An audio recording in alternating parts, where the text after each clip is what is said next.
Raz-de-marée RN dans la 5e circonscription comme dans toute la France. Dans l'arrondissement de Sarreguemines, Pascal Genft du Rassemblement national arrive largement en tête du premier tour des élections législatives anticipées avec 47,52% des voix devant le député sortant Vincent Settlinger, LR 34,23%. La candidate du nouveau Front populaire, Lisa Lahore, est loin derrière avec 12,38% des voix. Compétition internationale au complexe Émilie-Le Pennec à Sarreguemines. La 11e édition de la Cup internationale de gymnastique a offert des performances de très haut niveau aux spectateurs. En parallèle se déroulait l'Open de Moselle. Plus de 800 jeunes footballeurs réunis à Montbronn pour le tournoi du Grand Est.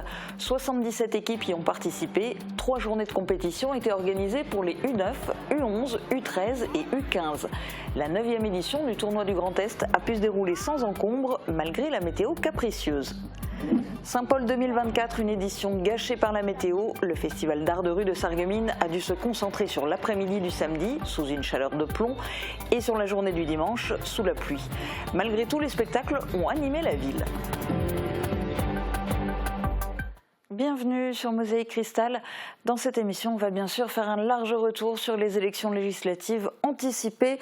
Pascal Genft face à Vincent Settlinger, ce sera l'affiche du second tour dimanche 7 juillet. Le candidat du Rassemblement national a obtenu le plus grand nombre de voix dans la 5e circonscription de la Moselle. Retour en détail sur les résultats dans ce reportage de Marie-Morgane Pires. L'élection législative aurait pu s'arrêter dès le premier tour. Dans la 5e circonscription de la Moselle, qui correspond à l'arrondissement de Sarreguemines, Pascal Genft a rapidement pris la tête des résultats. Pas assez finalement pour être élu directement. Il obtient 47,52% des voix, suivi par Vincent Settlinger, 34,23%. Le candidat du Rassemblement national arrive en tête dans la majorité des communes. Dans la plus grande ville de la circonscription, Sarreguemines, il obtient 40,26% des voix contre 33,15% des voix pour Vincent Settlinger. Il dépasse les 50% des voix dans 37 communes sur 83. Son plus haut score, Pascal Genft l'obtient dans le village de Robbe-Villers, 67,50%. Vincent Settlinger, député sortant, candidat Les Républicains, s'impose dans 11 communes, notamment à Rohrbach-les-Bitches où il était maire de 2014 à 2022, 46,39% contre 42,07% pour Pascal Genft. Son plus haut score, il l'obtient à Schweyen, 57,65%. Il arrive légèrement en tête à Bitche, 39,68% contre 37,61% pour Pascal Genft. Il n'y aura pas de triangulaire au second tour dans notre circonscription. Lisa Lahore, candidate du nouveau Front populaire, a obtenu 12,38% des voix. Son plus haut score, elle l'obtient à Bouzevillers, 22,95%. Cette commune du Pays de Bitche sort du lot par son taux d'abstention à 0%. Les 106 inscrits sur la liste électorale se sont rendus au bureau de vote. Comme au niveau national, ces élections législatives sont marquées par un fort taux de participation, 68% pour la 5e circonscription de la Moselle. Hier soir, Mosaïque Cristal était en édition spéciale en direct avec les 3 anciens députés de la Circo sur le plateau. Vous pouvez d'ailleurs revoir la soirée électorale sur notre site internet mosaïque-cristal.tv et vous allez en revoir déjà quelques extraits. On commence avec l'interview en duplex du candidat du Rassemblement national Pascal Genft. Et précision, cette intervention s'est déroulée en début de soirée quand les résultats n'étaient pas encore définitifs. A priori, on se profilerait plutôt vers un second tour. En cas de second tour, vous allez faire appel aux voix, notamment des candidats Reconquête, Debout la France. Mais écoutez, je pense que les électeurs sont libres de leur voix, libres de leur choix. Je vais faire appel à tout le monde, à toutes les bonnes volontés qui voudront me soutenir. Quels sont vos espoirs pour la circonscription ? Mes espoirs sont grands. J'ai les mêmes espoirs que les habitants de notre circonscription. L'amélioration de leur pouvoir d'achat, l'amélioration de leur situation en général. Est-ce que vous épousez les thèses de ce parti-là, qui est un parti nationaliste ? Alors, j'épouse totalement le programme du parti, je pense que vous l'avez vu, où tout le monde a pu le télécharger. Donc je suis en parfait accord avec le programme du parti, celui qu'on a présenté et celui sur lequel nous avons recueilli toutes ces voix. Emmanuel Macron appelle à un large rassemblement clairement démocrate et républicain face au RN. Est-ce que vous avez peur d'une alliance de ces deux candidats qui sont derrière vous ? Oh non, absolument pas. Ils ne font que ça, se rassembler, crier au loup. Je ne pense pas que ça change encore grand-chose. Les Français en ont assez de ces prises de position, de ces appels qui ne servent plus à rien. Vous partez du principe que la victoire vous est acquise dans la 5e circonscription de la Moselle ? Absolument pas, non. La victoire sera acquise le jour du vote si nous avons la majorité. Aujourd'hui, effectivement, il semble que nous en soyons proches, mais il va falloir être patient, visiblement. Après, être élu seul, ça n'a pas grand intérêt. Ce qui m'intéresse surtout, c'est qu'on remporte cette majorité à l'Assemblée nationale. Le député sortant Vincent Settlinger du parti Les Républicains est arrivé deuxième avec 34,23% des voix. Il a lui aussi réagi hier soir en direct sur Mosaïque Cristal. Vous arrivez deuxième avec 34,24% des voix et loin derrière le Rassemblement national. C'est une déception pour vous ce soir ? Oui, c'est sûr qu'il y a une vague ce soir pour le RN à travers le pays. On le voit à Forbach ou à Saint-Avold où les collègues RN ont été élus dès le premier tour. Donc c'est sûr que chez nous aussi on a une vague RN. Vous y avez échappé de peu à l'élection dès le premier tour du Rassemblement national. Oui, c'est pas que j'ai échappé de peu, c'est plutôt que les résultats d'abord venaient de certaines communes et donc au départ effectivement on se rapprochait des 50%, mais au final on est quand même à un score un peu inférieur pour le RN, donc c'est plutôt positif et voilà, maintenant je suis très combatif pour le second tour. Alors justement, parce qu'en 2022, vous étiez qualifié pour le second tour en étant devancé par le Rassemblement national, mais avec à peine un peu plus d'1% d'écart. Là, cette fois-ci, l'écart est important, ça ne vous fait pas peur ? Écoutez, non, je reste combatif avec ma binôme, Evelyne Fiertion. Je pense que voilà, tout reste possible pour le second tour. On a quand même vu qu'il y a quand même pas mal de voix encore qui restent à trouver pour le second tour, puisqu'il y a les voix de la gauche, il y a les voix de différents candidats. Donc tout reste possible. Donc très clairement, ça veut dire que vous allez faire appel à l'électorat du nouveau Front populaire. Clairement, je fais appel à toutes celles et ceux qui n'ont pas voté évidemment aujourd'hui ni pour le RN ni pour moi. Donc ça, c'est effectivement le Front populaire, mais c'est aussi le Parti des Mosellans avec M. Libre, c'est également Debout la France, et puis c'est peut-être des personnes qui au premier tour ont voulu se mobiliser pour le RN parce qu'ils voulaient effectivement une majorité à l'Assemblée nationale pour le RN et qui se rendent compte ce soir que finalement avec tous les députés qui ont été élus dès le premier tour pour le RN, ils auront effectivement une majorité forte, une majorité absolue à l'Assemblée. Donc maintenant, il faut que les électeurs se posent la bonne question. Est-ce qu'ils veulent un député de terrain, un député de proximité, ou est-ce qu'ils préfèrent un député qui est tellement intéressé par notre territoire qu'il a été encore il y a peu conseiller régional dans le département des Vosges? Arrivée troisième avec 12,38% des voix, la candidate du nouveau Front populaire, Lisa Lahore, était hier soir en préfecture de la Moselle à Metz. Je vous propose d'écouter sa réaction à l'issue du premier tour. Réaction forcément mitigée quand même, je ne vais pas le cacher.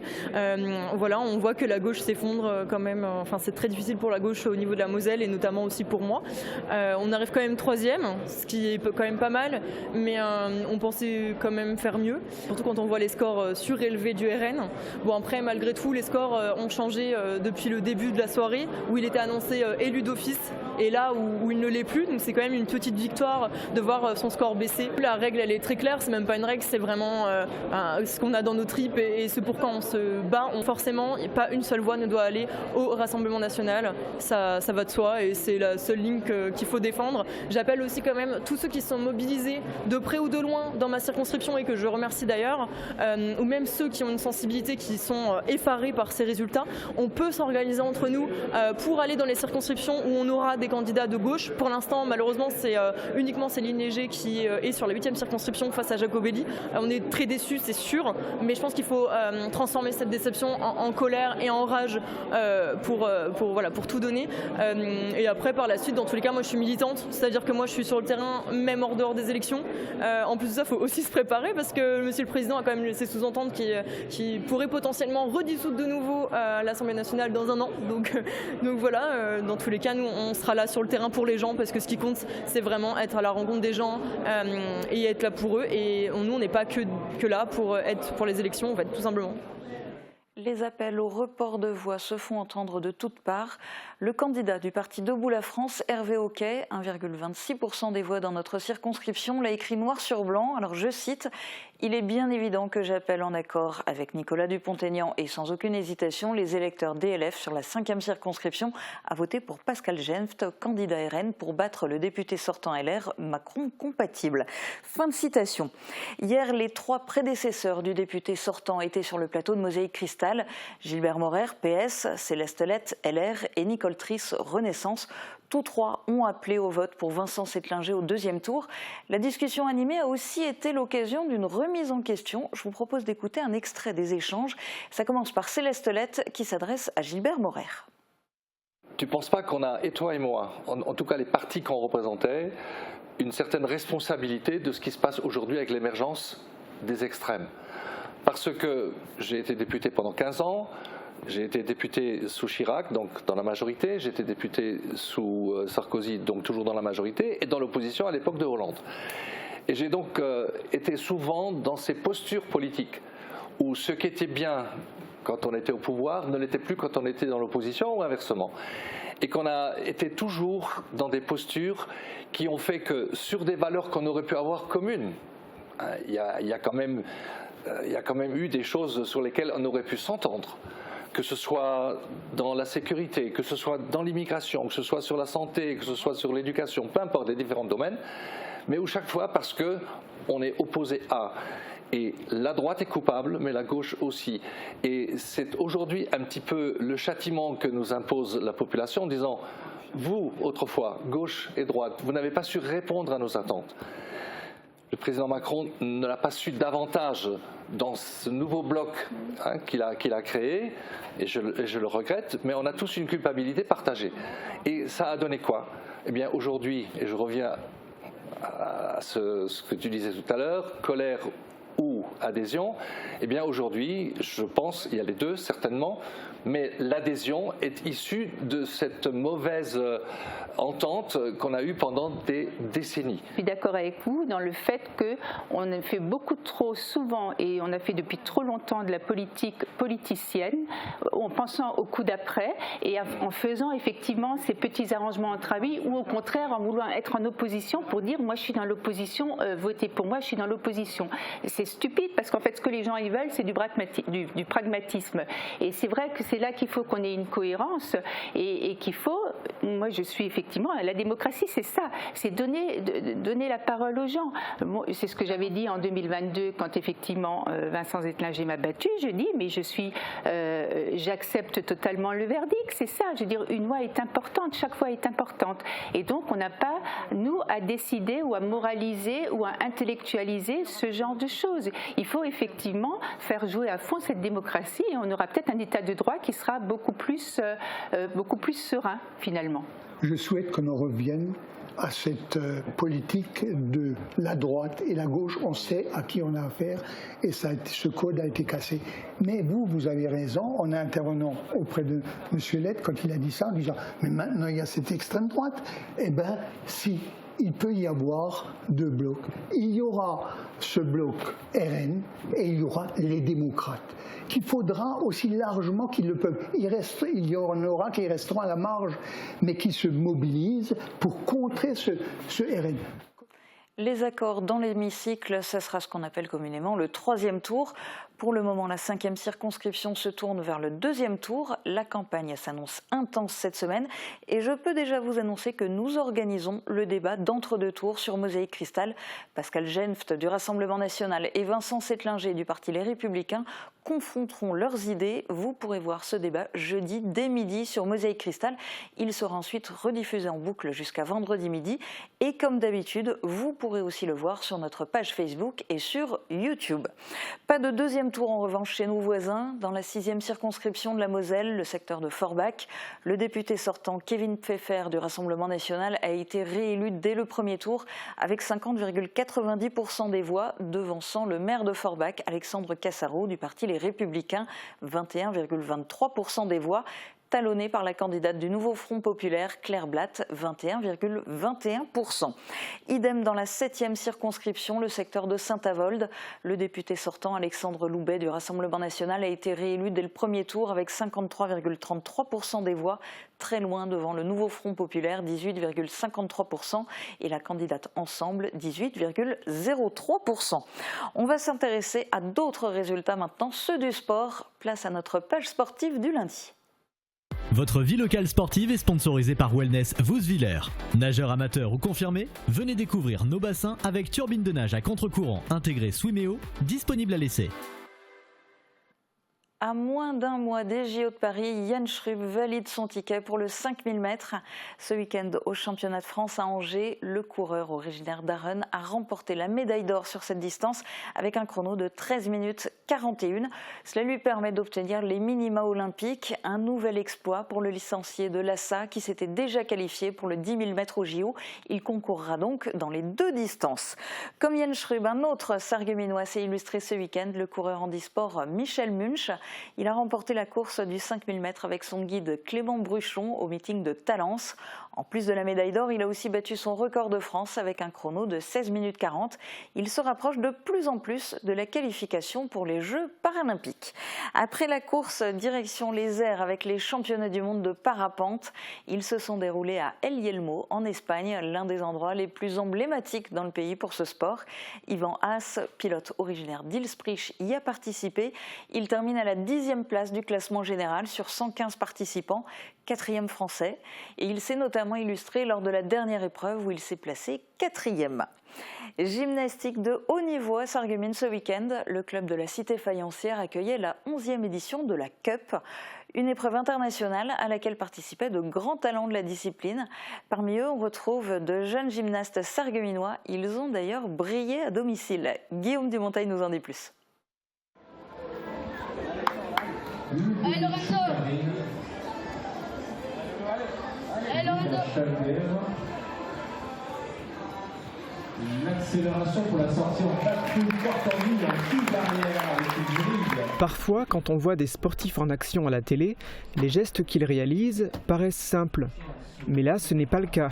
Les gymnastes qui participaient à la 11e édition de la Cup internationale de Sarreguemines impressionnent déjà par leur force et leur agilité, de quoi ébahir les téléspectateurs, mais également le public et les gymnastes engagés ce week-end à Sarreguemines dans l'Open de Moselle, qui se déroulait en même temps que la Cup au complexe gymnique Émilie-Le Pennec. En mixant ces deux épreuves, la volonté des organisateurs est de montrer aux gymnastes compétiteurs évoluant en Fédéral B à quoi ressemble le haut niveau. Il n'y avait pas de gymnastes de l'Asso Gym Sarreguemines qui participaient à l'Open de Moselle. Par contre, il y en avait qui prenaient part à l'épreuve phare du week-end, la Cup internationale. Parmi eux, on retrouvait Joyce Cana, récemment titrée championne de France en National A, et Evan Lang. Ce dernier a savouré sa première participation à la Cup. J'ai appris de nouvelles personnes, j'ai matché avec de nouvelles personnes, c'était trop bien. Evan Lang, engagé hier sous les couleurs du collectif de la Moselle, a gagné la compétition avec son équipe dans la catégorie Espoir. Joyce Cana a également remporté l'épreuve dans la catégorie Junior. Comme les autres gymnastes engagés dans la Cup, ils ont fait preuve de résilience. La compétition est longue, ils arrivent le jeudi soir, ils font leur compétition le vendredi. 3 agrès le matin, 3 agrès l'après-midi pour les garçons, 2 agrès le matin, 2 agrès l'après-midi pour les filles. Et puis ça dure de 9h le matin jusqu'à 16h. Il faut avoir une certaine endurance pour que les gymnastes puissent être préparés lorsqu'ils vont aller sur les matchs internationaux plus tard.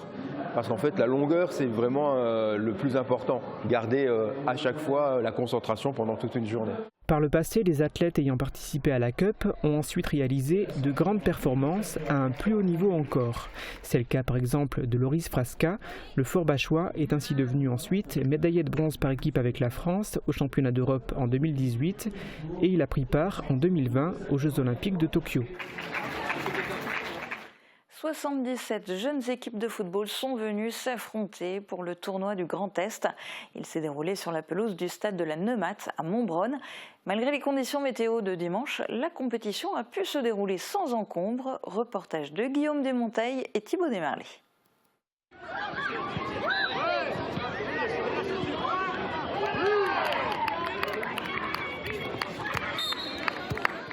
Cette année, le tournoi du Grand Est a pris de l'ampleur. 77 équipes se sont affrontées sur les 2 terrains de l'AS Montbronn. Le club organisateur va fêter les 10 ans de l'événement l'année prochaine. Le but est avant tout d'encourager la pratique du football sur le territoire. Un tournoi jeune, c'est un peu l'avenir pour tous les clubs. Et notamment nous dans le pays de Beach, où il n'y a pas une population extrêmement nombreuse. Donc c'est amener le plus possible les jeunes au football. Plus de 800 joueurs venant de tout le Grand Est étaient présents, répartis en plusieurs catégories, U9, U11, U13 et U15. Ces 3 jours de compétition amicale sont devenus incontournables à Montbronn pour clôturer la saison. Le ciel gris n'a pas découragé les jeunes joueurs à pratiquer leur sport favori. À toi, Ricard, à toi. Allez Joe, allez Joe, allez Joe, à fond Joe. La météo a été plus problématique pour le festival d'art de rue de la Saint-Paul à Sarreguemines. On a tout de même pu filmer des extraits de très beaux spectacles. On vous les montre dans un instant, après justement les prévisions météo pour demain. Couverture, crépissage, peinture et isolation. Avec Moder Habitat, votre maison sera belle et confortable par tous les temps.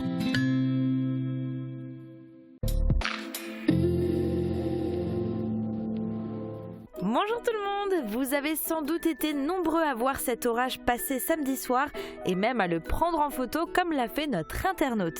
Et si ce nuage était impressionnant, il n'a heureusement pas causé de dégâts sur notre secteur.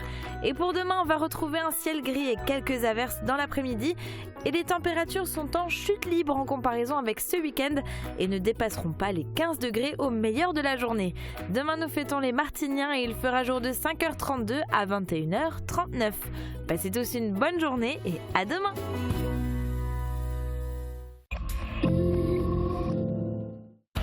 Le festival Les Étendards, nouvelle édition, spectacle, concert, cinéma en plein air du 6 juillet au 31 août.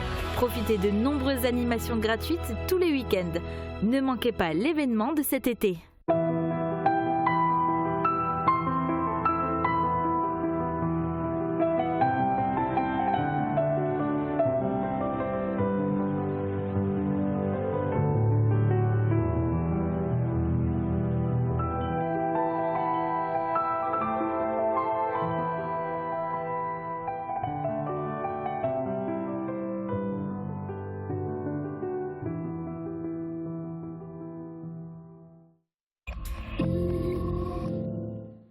Pour profiter pleinement des spectacles sans être mouillé, il fallait se balader dans les rues de Sarreguemines samedi après-midi entre 14h30 et 18h. Après, par mesure de sécurité et à la demande du préfet, l'ensemble des manifestations qui se déroulaient en extérieur ont dû être annulées, et cela dans toute la Moselle en raison d'un risque d'orage violent, pouvant s'accompagner de vents violents, de grêlons de gros diamètre et d'importantes précipitations. Par conséquent, le nombre de représentations programmées dans le cadre du Festival de la Saint-Paul a été diminué et le grand spectacle du soir a été avancé.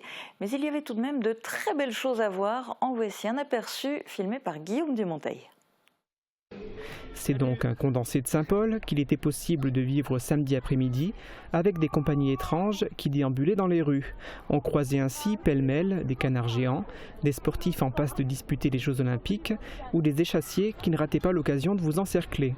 Les artistes locaux n'étaient pas en reste, à l'image de la compagnie C'est pas nous, venue présenter un spectacle de cirque. Les cafetiers de la ville étaient mobilisés, de même que les musées, les artisans, les commerçants, et dans toutes les rues du centre-ville, on entendait de la musique, que ce soit avec l'association Calan ou avec le groupe Tue-Tête.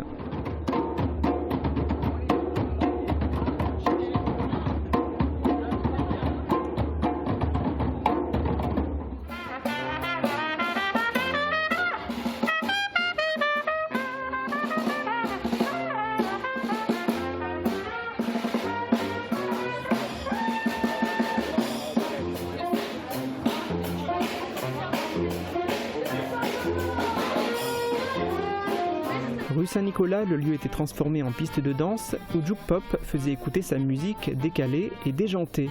Ils terminaient leur show par une ronde entraînante à laquelle se mêlaient de très nombreux spectateurs.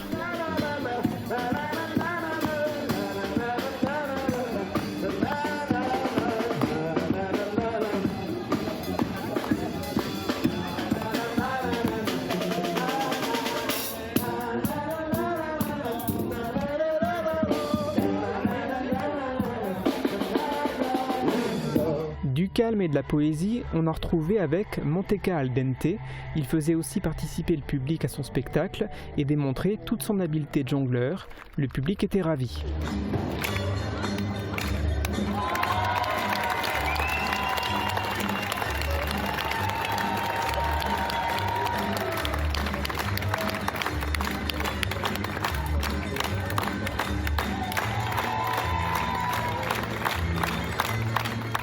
Eux, ce ne sont pas des balles qu'ils jettent en l'air, mais des gens. Un exercice dont seuls les professionnels aguerris sont capables et qu'il ne faut absolument pas reproduire chez soi. Sur le parking de l'hôtel de ville, les festivaliers ont fait la connaissance d'une vieille famille circassienne passionnée de western. Vent d'Ouest, c'était le nom de ce spectacle en haute altitude, présenté par la compagnie Les Petits Bras.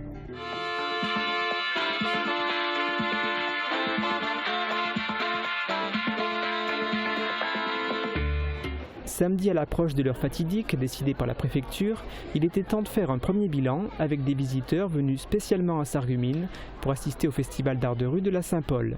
J'ai trouvé que c'était trop bien. C'est super intéressant, les petits sont contents et en plus ils ont pu manger une glace et par contre il fait très très chaud. Satané météo et la chaleur ne retombait pas avec Betty Boop Productions qui entraînait les visiteurs à bord de leur véhicule funky. Tu mets ta ceinture. Première.